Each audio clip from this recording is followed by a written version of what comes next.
Hello students, welcome. I hope you are all doing good. तो recently काफ़ी discuss किया जाता है, एडिटोरियल्स बनाए जाते हैं कि कैसे हर साल इंडिया जो इलेक्ट्रिसिटी की डिमांड करता है, एनर्जी की डिमांड करता है, पावर की डिमांड करता है, वो पिछले ईयर्स के मुकाबले कितनी हाई होती है। मतलब ऐसे नहीं कि 1 या 2% की ग्रोथ, कई सालों में तो हमने पिछले सालों के मुकाबले 10-10% की भी ग्रोथ देखी है। हमारा टारगेट है कि भाई हम कोल को, गैस को, पेट्रोलियम प्रोडक्ट्स को कम यूज करें और शिफ्ट कर जाए सोलर पे, विंड पे, रिन्यूएबल सोर्सेज पे। हम वो बना भी रहे हैं। होता है क्या, हम उसको भी बनाते हैं एक्स्ट्रा, पर ये भी नहीं कर पाते क्योंकि टोटल जो डिमांड है वो बढ़ती जा रही है। इस वीडियो में हम बात करेंगे कि कैसे हाइड्रोजन एक सोर्स बन सकता है। एक तो हमारी जो एक्सपेंशन हो रही है पावर की, वहां पर भी वो उसको फुलफिल कर पाएगा, और जो हमको एक ट्रांजिशन करना है from the non renewable towards renewable, वहां भी वो एक सब्स्टिट्यूट की तरह काम में आ जाएगा। और जो इंडिया का नेट जीरो टारगेट, मैं आपको समझाऊंगा नेट जीरो क्या होता है, 2070 तक हमको अचीव करना, वो भी पूरा किया जा सकता है। ठीक है, तो वैसे तो हाइड्रोजन बहुत इजीली बन जाता है, हम इसके बारे में बात करेंगे। आप एयर से बना सकते हो, वाटर से बना सकते हो, सिंपल सा आपको इलेक्ट्रोलिसिस प्रोसेस करना होता है, हाइड्रोजन एज अ गैस आपके पास रेडी हो जाता है। अभी इंडिया में अगर हम इलेक्ट्रिसिटी की बात करें, अभी के लिए हम कार्स, ट्रक्स, इन सबको बात नहीं करेंगे, वो तो बहुत ज्यादा डिपेंडेंट है ऑन फॉसिल फ्यूल्स। अभी तो हम बात करेंगे इलेक्ट्रिसिटी की।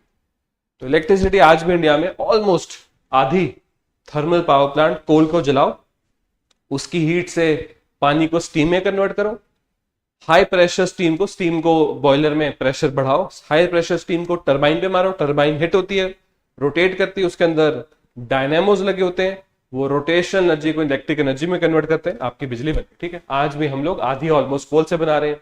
सोलर ने बहुत अच्छा ग्रो किया, विंड अच्छा है, बायोमास वेस्ट टू एनर्जी बढ़िया कर रहा है, हाइड्रो इतने सालों से सपोर्ट कर रहा है, आपको बताना चाहिए। अब सोलर ने हाइड्रो को भी बीट कर दिया। ठीक है, न्यूक्लियर पावर अभी छोटे फेज पे, पर इस आर्टिकल में बात करेंगे why this is also important. Nuclear भी बहुत इंपॉर्टेंट है। क्यों?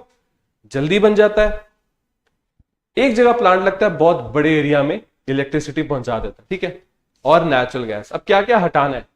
कोल पूरी तरह से खत्म करना है, नेचुरल गैस पूरी तरह से खत्म करनी है, बाकी सब चीजें रह सकती है, पर कोल अकेला ही है ऑलमोस्ट आधे पे।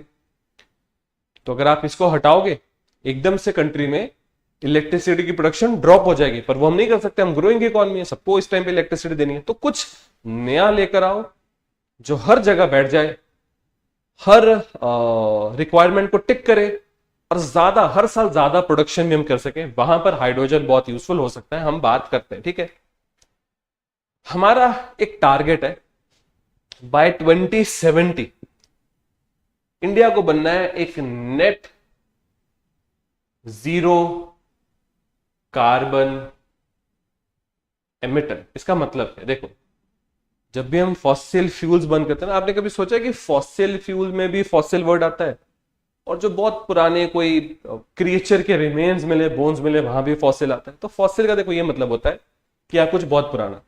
फॉसिल फ्यूल कैसे बने?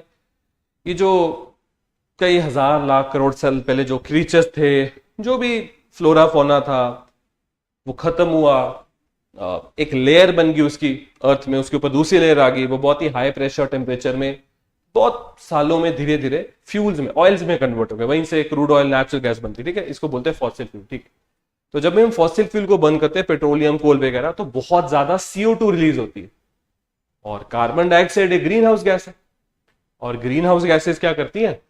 जब ग्रीन हाउस गैसेस अर्थ के एटमॉस्फेयर में रिलीज होती हैं, जब हम बर्न करते हैं कोल, पेट्रोल, डीजल, तो ये जो ग्रीन हाउस गैसेज है ना, ये एक ब्लैंकेट की फॉर्मेशन करने लग जाती है। ब्लैंकेट टाइप फॉर्मेशन, जो कंबल होता है ना सर्दियों में हम यूज करते हैं, उसकी गर्मी उस ब्लैंकेट से नहीं आ रही, गर्मी आपकी बॉडी से आ रही है, बस ब्लैंकेट उस गर्मी को आपके तक रखता है, बाहर नहीं रेसिपेट होने देता। तो ग्रीन हाउस गैसेज क्या करती हैं? डे टाइम में जो सनलाइट आती है, उसकी जो हीट है, जो नाइट टाइम में वापस जाने की कोशिश करती हैं, ये ग्रीन हाउस गैसेस को वहीं ट्रैप कर लेती हैं, और इन्हीं की वजह से ग्लोबल वार्मिंग बढ़ रही है, और उसकी वजह से क्लाइमेट चेंज बढ़ रहा है। ठीक है, तो हमें कार्बन डाइऑक्साइड को एमिट करना।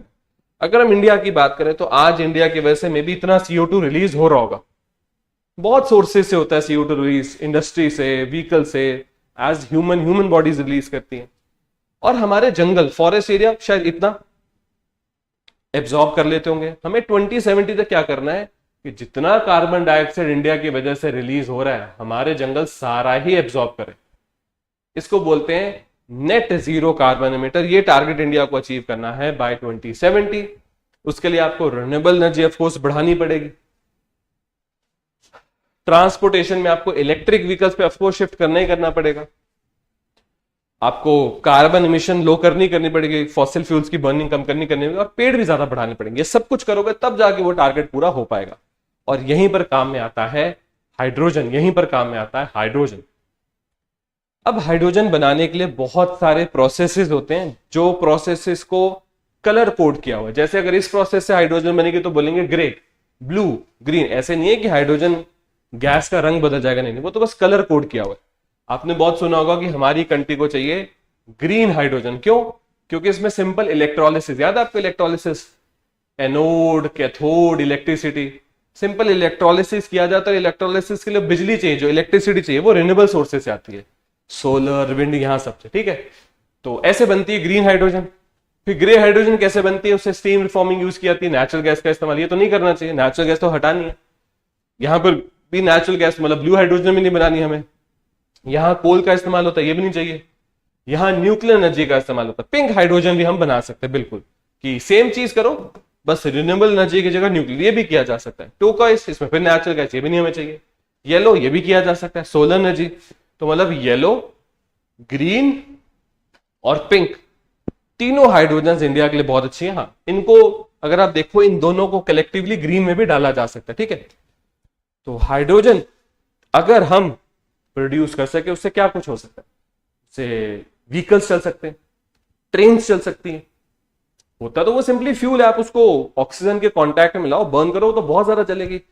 व्हीकल्स चल सकते हैं, फैक्ट्रीज चल सकती हैं, ट्रेन चल सकती हैं, सर्दियों में हीटिंग दी जा सकती है, इलेक्ट्रिसिटी प्रोडक्शन की जाती है। सिंपल, आप क्या करो, आपको इलेक्ट्रिसिटी प्रोडक्शन करने का यही तरीका आता है ना कि पानी को बॉईल करके स्टीम बनाना है, स्टीम को टरबाइन में डालना है। तो पानी को बॉईल करने के लिए हाइड्रोजन गैस यूज कर लो, कोई दिक्कत नहीं। तो हाइड्रोजन अगर असल में हम कर पाए ना, और वो भी कौन सी वाली, ग्रीन हाइड्रोजन, तो हमारी बहुत प्रॉब्लम सॉल्व हो सकती है, ठीक है।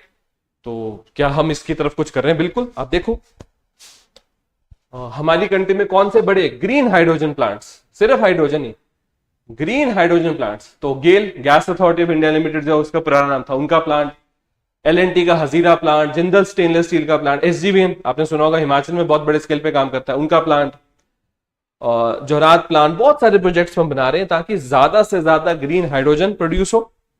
जितनी ज्यादा हम हाइड्रोजन प्रोड्यूस करेंगे उसका फायदा क्या है? उसका एक ही फायदा है कि जितनी हाइड्रोजन प्रोड्यूस होगी, कोल, नेचुरल गैस और बाकी जो भी फॉसिल फ्यूल्स हैं, उसकी कंजम्पशन कम की जा सकती है। क्योंकि हाइड्रोजन प्रोड्यूस करने में कोई खास लिमिट नहीं है, हम जितना चाहे उतना हाइड्रोजन प्रोड्यूस कर सकते हैं। हाँ, उसको स्टोर वगैरह करना भी उसमें थोड़ी मुश्किल है, पर एक बार अगर इंफ्रास्ट्रक्चर बना दिया जाए तो हमको काफी एडवांटेजेस मिलेंगे।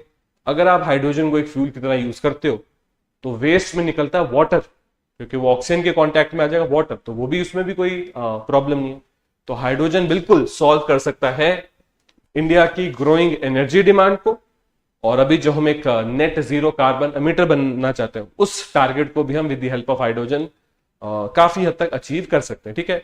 और एकदम से हाइड्रोजन इंफ्रास्ट्रक्चर नहीं बनेगा, तब तक न्यूक्लियर पे भी फोकस किया जा सकता है, ठीक है।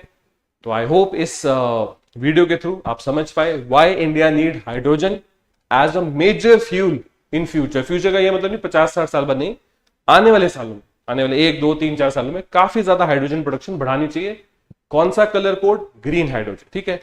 मिलते हैं ऐसे अपनी नेक्स्ट वीडियो में, तब तक के लिए thank you and have a very successful day. Thank you students, thank you.